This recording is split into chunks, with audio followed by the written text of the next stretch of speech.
بلی رستہ کاٹ دے تو ہمارے کام بگڑ جائیں. اتنی پاورفل ہو گئی بلیاں،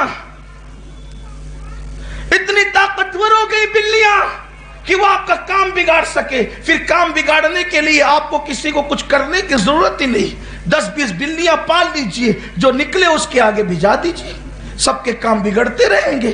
انا للہ و انا الیہ راجعون.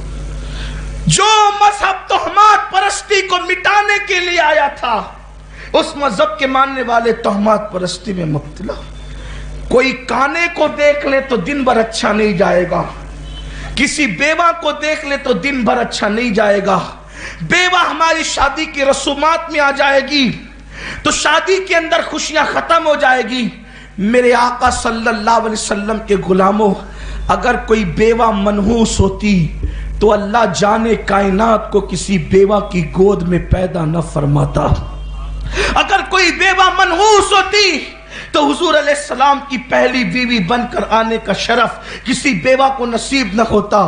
وہ تو ایک مرتبہ نہیں بلکہ 2 مرتبہ بیوہ ہو چکی تھی. مگر قربان جائیں، جب اس بیوہ کو میرے نبی نے سہاگن بنایا تو کتنا پیار کیا کہ ان کی موجودگی میں میرے نبی نے دوسرا نکاح تک نہیں کیا. یہ خدیجۃ الکبریٰ سے محبت تھی.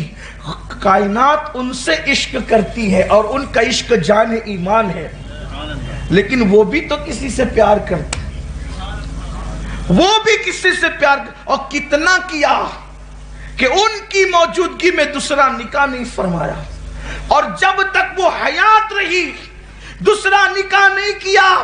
اور جب وصال ہو گیا تو پھر ازواج مطہرات کی کثرت تھی، ان کے درمیان بھی خدیجۃ الکبریٰ کی منقبت بیان کی جاتی تھی، سیدہ خدیجہ کے مرتبے بیان کیے جاتے تھے. تو میرے پیارے آقا علیہ السلام کے دیوانوں، رسومات میں، شادی کی رسومات میں اگر مائیں اور بہنیں موجود ہیں، بیواؤں کے آنے سے خوشیاں ختم نہیں ہوتی بلکہ خوشیاں بڑھ جایا کرتی ہیں. اور بات یاد رکھنا، تہمات سے نکلو. میرے آقا علیہ الصلوۃ والتسلیم فرماتے ہیں، حدیث پاک کا مفہوم ہے، جو تقدیر پر یقین نہ رکھے وہ میری امت کا فرعون ہے. فرعون یعنی جو تقدیر میں لکھا ہے ہونا اتنا ہی ہے، نہ اس سے کم نہ اس سے زیادہ.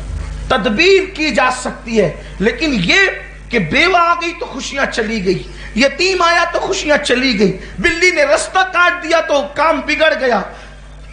بدشگونی لینے والے کو میرے نبی نے فرمایا کہ وہ ہم میں سے نہیں ہے. اچھا شگون لے سکتے ہیں.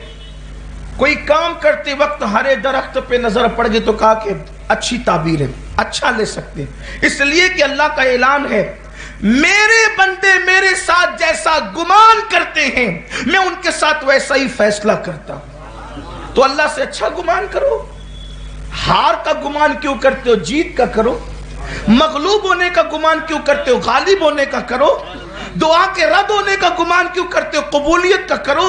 ناکامیوں کا گمان کیوں کرتے ہو؟ کامیابیوں کا کرو.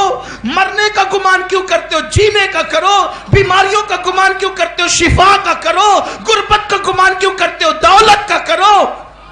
اچھا گمان کرو. قدرت کے فیصلے اس کے مطابق ہوتے ہیں.